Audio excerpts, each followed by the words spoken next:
Kaboosh! That's right, Joey Moss, Bad Boy Gaming. We are back for some more fun with new Modern Horizons spoilers. There's quite a lot of rares to talk about, a lot of cool kick butt rares, some reprinted rares, all types of stuff. This is going to be good. It's a more different kind of video than what you're used to with my spoilers. I kind of get in depth with certain things and really give you a blast to the past, or from the past, I should say. But really, we're going to blast you into the past with some of these cards here. Pretty sweet. Let's get into them. On Thin Ice. Comparable to Path to Exile in a sense. Calm down. Basically because you can exile a creature for just one. Path to Exile does that. Exile target creature. Its controller may search his or her library for a basic land card. Put the card on the battlefield tapped and shuffle his or her library.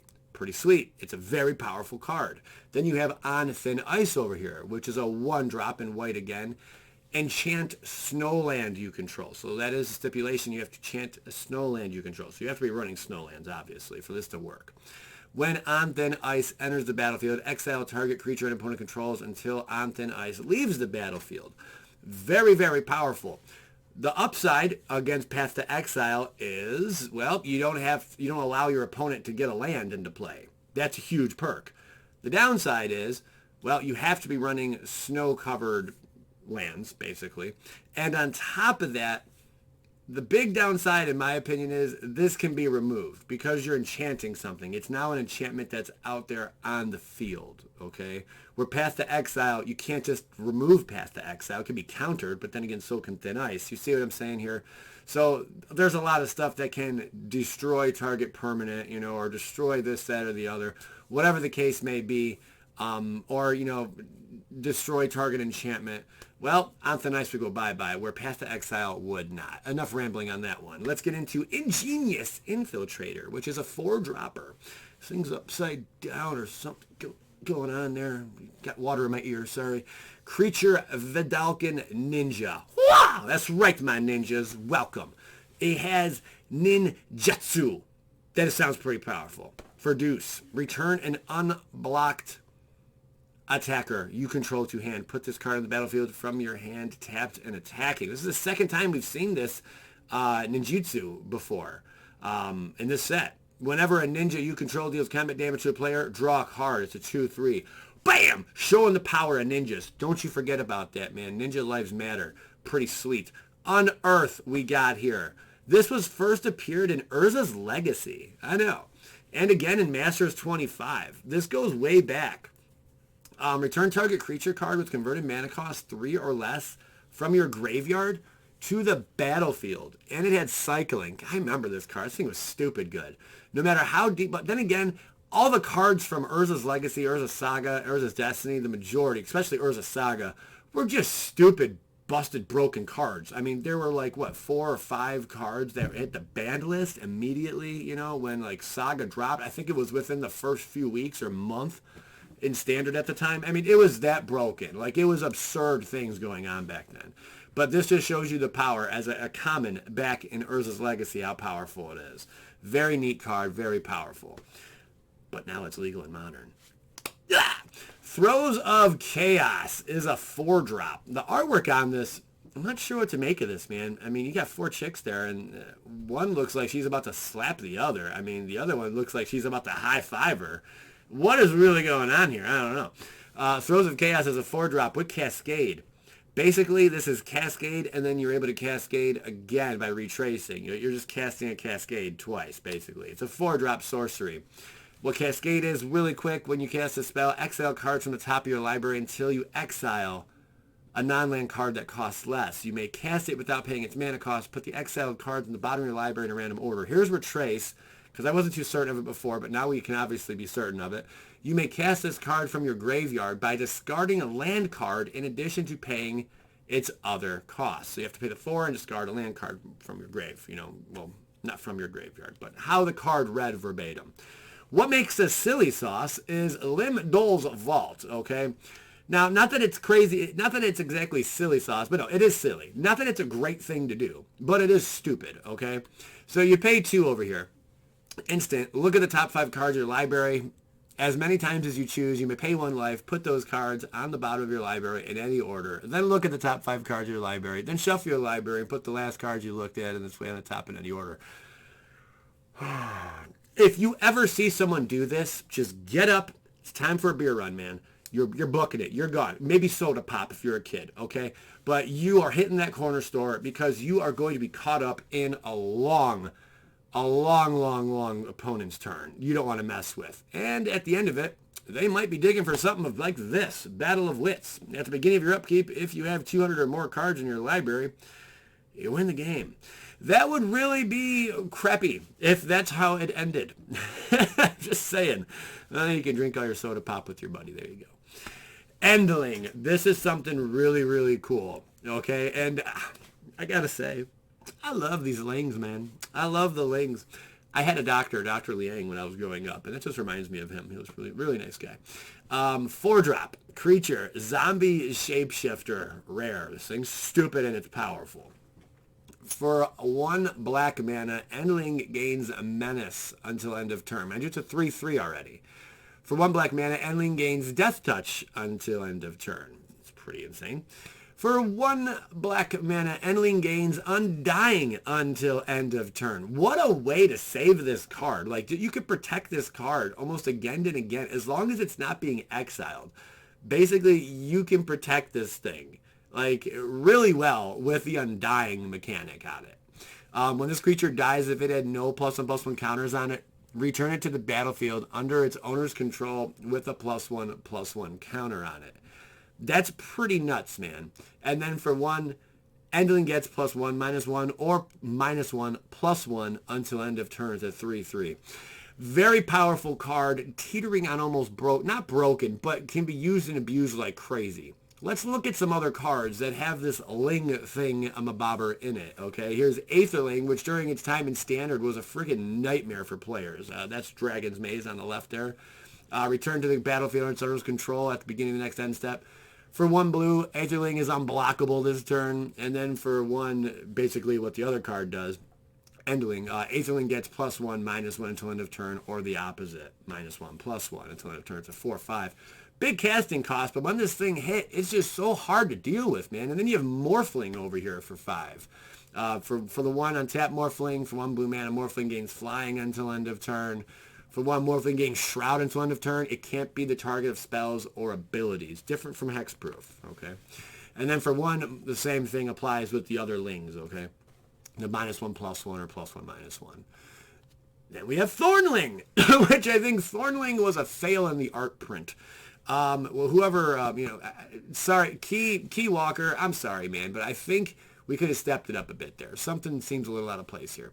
But nonetheless, I still do love the card. I do love the card. I just think it was a little I don't know. Something I don't like about it. I'm sorry, guys. We all have an opinion. I'm sorry. I mean no offense, but I think it could have been done a little better. For 5, Thornling gains haste until end of turn. Elemental Shapeshifter. For 1, Thornling gains trample until end of turn. For 1, Thornling is indestructible until end of turn. For 1, Thornling gets -1/+1/+1/-1. Back and forth. Then you have Torchling over here for 5. I'm going over all the Lings. I think it's pretty sweet. I don't think a lot of you guys knew all these existed. Untap Torchling.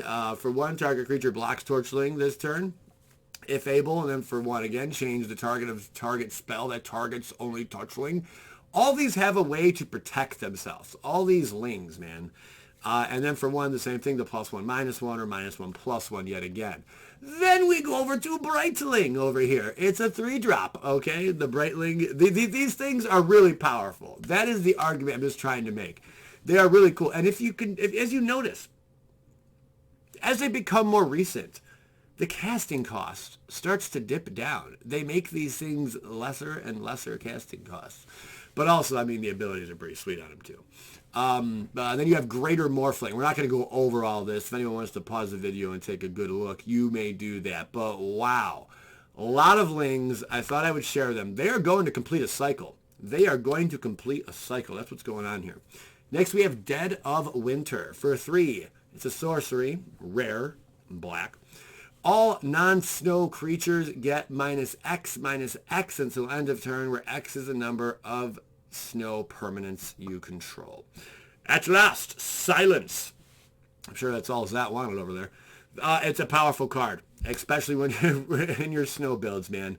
All non-snow creatures get -X until end of turn. Are there cards out there that just says this? I think there are. Like this permanent is now a snow-covered permanent. What they should call that, like Ice Blast or something. I don't know, something. But if they did have something like that, that'd be pretty sweet. They got to have something like that. I'm sure they do. Dead of Winter, powerful card. Then we have Future Sight, which some people thought this was a new card.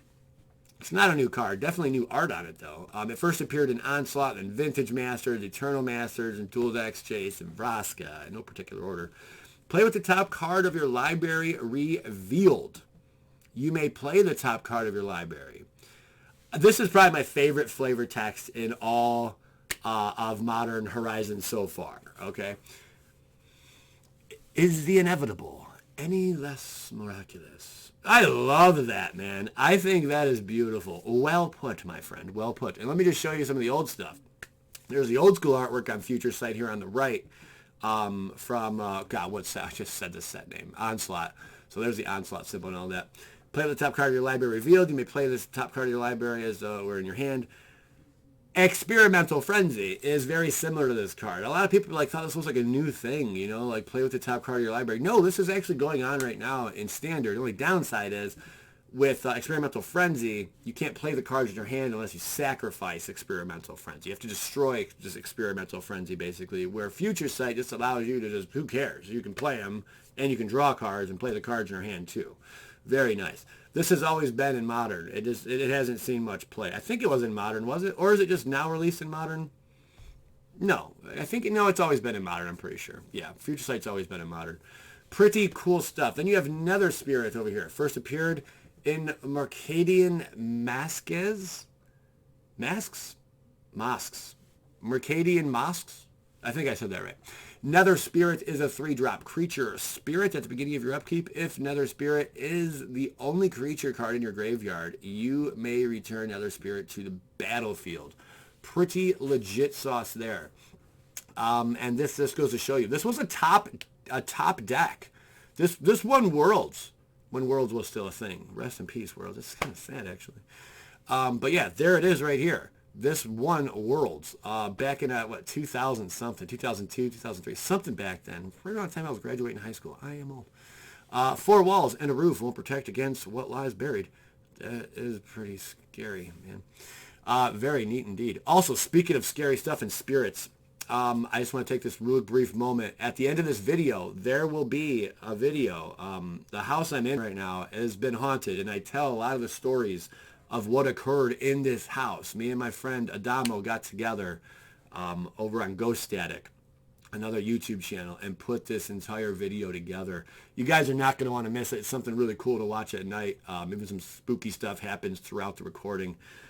Yeah, this is part 1. There's a couple parts to this one. You're going to have to check it out. Next up, back to Magic. Orscale Guardian is a 7-drop. Pretty sweet.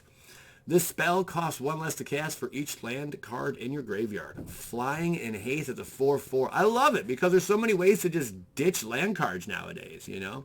There always have been, but now they're just increasing more and more so. Orscale Guardian, just a beast mode, man. It's a dragon. You get a bunch of crap into your grave. You get a bunch of your land cards into your grave. Guess what, buddy? You could just cast this thing essentially for free at some point, you know. Not that that'd be the route to go, but I mean, you could, you know. Pretty sweet card, and it's a dragon. I love my dragons. Ruination Rioteer is a deuce drop. When Ruination Rioteer dies, you may have it deal damage to any target equal to the number of land cards in your graveyard. Again, another card that's really blowing out the water for good old land into the graveyard tricks. Crashing Footfalls. I didn't read this card yet. I thought I'd save it. It's a sorcery with Suspend 4. Rather than cast this card from your hand, pay a forest and exile it with 4 time counters on it. At the beginning of your upkeep, remove a time counter. When the last is removed, cast it without paying its mana cost.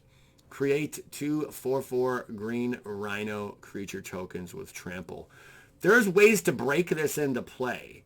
There's cards out there. I should have included it. Now I'm regretting it. There's cards out there which allow for no counters to be placed on players or cards or anything like that. You would want to run something like that. Or, I mean, you could run this too. I mean, but you're giving your opponent a lot of time, really, to know what's coming next, you know. But there are ways to cheat these kind of cards into play. Pretty neat. Icehide Golem. With the casting cost can be paid with 1 mana from a snow permanent. That's right. Snow casting lands is a thing, man. It's a 2/2 for 1. That's pretty sweet. I don't know what else you want me to tell you. It's a snow artifact creature. Golem, deuce. I think that's great. I think it's a really powerful uncommon. I'll say that. Enduring Sliver and Blade Black Sliver. The one on the left has Outlast for 2, another mechanic returning. For deuce, tap it, put a +1/+1 counter on this creature. Outlast only as a sorcery. And then other Sliver creatures you control have Outlast deuce, which is pretty cool. Then you have Blade Back Sliver for deuce. Hellbent, as long as you have no cards in hand, Sliver creatures you control have tap. This creature deals 1 damage to target player or planeswalker. Pretty nifty stuff. Yeah, they're cards, they're creatures, they're sweet. They're hellbent, man. Kaya's Guile is a 3-drop. This thing's pretty powerful. Choose to... How many times did I say powerful in this video? Give it a count. Each opponent sacrifices a creature. Exile all cards from each opponent's graveyard. That could come in huge handy. Dredge players and all that crap. Create a 1/1, or anyone who's working in the graveyard. Working them late night graveyard shifts. Create a 1/1 white and black spirit creature token with flying. Or you gain 4 life. And you can entwine for 3. Choose all if you pay the entwine cost. That's insanity. So you can gain 4 life, create a 1/1 black spirit creature token, white and black spirit creature token with flying, exile all your opponent's cards from the graveyard, and each opponent has to sacrifice a creature. Yeah, it's a steep cast to pay, but if you got it, why the heck not? I think it's a great card, man. I think it's perfect. Very versatile. Goblin Aura Flame and Nantucko Cultivator. On the left here, very simple. Goblin Aura Flame, attacking creatures you control, get +1/+0. I'm going to share something really neat with you in just 1 second. Then you have Nantucko Cultivator. First appeared in Torment. It's a 4-drop. When Nantucko Cultivator enters the battlefield, you may discard any number of land cards. Put that many +1/+1 counters on Nantucko Cultivator and draw that many cards. It's a deuce. Cool card. Now, what's interesting about Goblin Aura Flame, does it look familiar? Probably. Orcish Aura Flame was a thing back in the day. Way back in the day. Way before Eternal Masters. 4-drop. Attacking creatures you control get +1/+0. That is a ridiculous price to pay for an enchantment. So all they did was chop off 2 of the casting costs and make this card somewhat playable. Yeah, back in the day, a lot of creature cards just weren't all that great, man. So having something like Orcish Aura Flame really gave them a big boost. It was huge, you know. The cards back then just kind of stunk, you know, in comparison to today. Then we have Pasalic Mons, which is a 3-drop. And Krenko Mob Boss. Krenko Mob Boss and this card would go together like flies on crap, all right? Whenever Pasalic, I can't even say it. Pasalic Mons or another goblin you control dies, Pasalic Mons deals 1 damage to any target. And for 4, sacrifice a goblin, create 2 1/1 red goblin creature tokens. I love this card, man. I really think this card is stupid and can be used and abused like crazy. You just want to get Krenko out there, man. Just get Krenko out there, along with Mons over here, and just take your opponent to Pound Town. I'm just saying. And plus, there's a bunch of other cards that can synergize well with this, man. The list kind of just goes on. Really, really freaking sweet. I'd hate to wrap it up like this right now, but man, it is amazing. Great card. Guys, check out the video. That was a weird ending. Shut up. Check out the video. I'll leave it above my head right here. Yeah, right there. There it is. You're going to want to give it a go. Some really creepy stuff goes on in this video. And throughout my life, man, this house has just been nuts. So give it a look-see. You'll learn a lot about me and a lot about what I went through, my childhood and whatnot. And even some more recent experiences, too, that have gone on. Very creepy. All right, guys, leave a thumbs up. Appreciate you. Thanks for tuning in. Joey Moss, Bad Boy Gaming. Happy LA.